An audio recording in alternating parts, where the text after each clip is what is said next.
যে আজকে ওসমান হাদি ভাই গুলিবিদ্ধ হয়েছেন, ওনার চিকিৎসা প্রাথমিকভাবে ঢাকা মেডিকেল কলেজে হয়েছে, এরপর এভার কেয়ারে এসেছেন। আমরা পুরাটা সময়ই সাথে ছিলাম, ডাক্তাররা আপ্রাণ চেষ্টা করেছেন। ঢাকা মেডিকেল কলেজে খুবই সংকটাপন্ন অবস্থায় ওসমান হাদি ছিলেন। ওনার ওখানে অস্ত্রোপচার হয়েছে, ব্রেইনে অপারেশন হয়েছে, ওনার শরীরের কয়েকটা জায়গায় আঘাত আছে, বুকে আঘাত আছে, পায়ে আঘাত আছে। অপারেশন করার পরে উনি এখন এভার কেয়ারে ইন্টেন্সিভ কেয়ার বা আইটিইউতে আছেন। ওনার অবস্থা খুবই সংকটাপন্ন, কিন্তু এখন স্থিতিশীল অবস্থায় আছেন, উনি ফাইট করছেন। আপনাদের প্রতি দুইটা অনুরোধ থাকবে। একটা হচ্ছে হাসপাতালে এসে ভিড় করবেন না, যাতে করে চিকিৎসক যারা আছেন চিকিৎসাটা যেটা উনি পাচ্ছেন সেটা যাতে নির্বিঘ্নে চিকিৎসা চলতে পারে, এবং ওনার জন্য যা রক্ত প্রয়োজন বা ব্লাড প্রোডাক্টস প্রয়োজন সেটার যথেষ্ট সাপ্লাই এই হাসপাতালে আছে।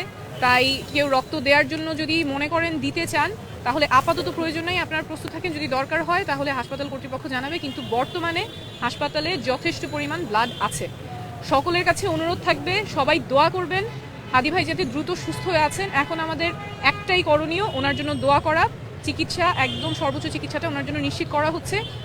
আপনাদের কাছে অনুরোধ থাকবে, সবাই ওনার দ্রুত সুস্থতার জন্য দোয়া করবেন। জি ধন্যবাদ। আমি ডক্টর মোহাম্মদ আব্দুল আহাদ, ঢাকা মেডিকেল কলেজ নিউরোসার্জারি বিভাগে কর্মরত আছি, ন্যাশনাল হেলথ অ্যালায়েন্সের সদস্য সচিব হিসেবে কাজ করছি।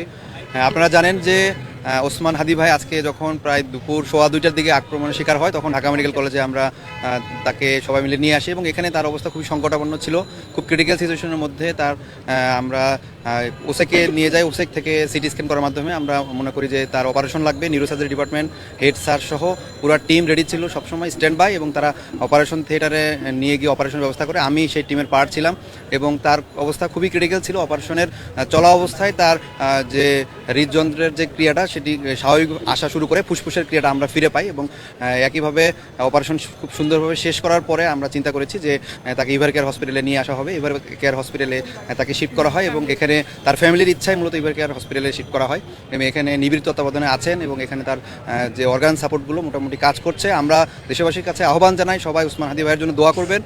সেই স্টিল সার্ভাইভের জন্য চেষ্টা করছেন, এবং তার যে বডি ফিটনেস ইয়াং হিসেবে আমরা এক্সপেক্ট করি যে সে দ্রুত আমাদের মাঝে ফিরে আসবেন, এবং আমরা তার জন্য সবাই সুস্থতা কামনা করছি। যে একটা অপারেশন হয়েছে, আর সামনে হয়তো অপারেশন নাও লাগতে পারে, অপারেশন না লাগার সম্ভাবনাই বেশি। তবে মেডিকেল বোর্ড যদি মনে করেন সেক্ষেত্রে পরবর্তীতে সিদ্ধান্ত নেবেন, এবং তার শারীরিক কন্ডিশন অবশ্যই ইভার কেয়ার হসপিটালের কর্তৃপক্ষ আপনাদেরকে টাইম টু টাইম আপডেট করবেন।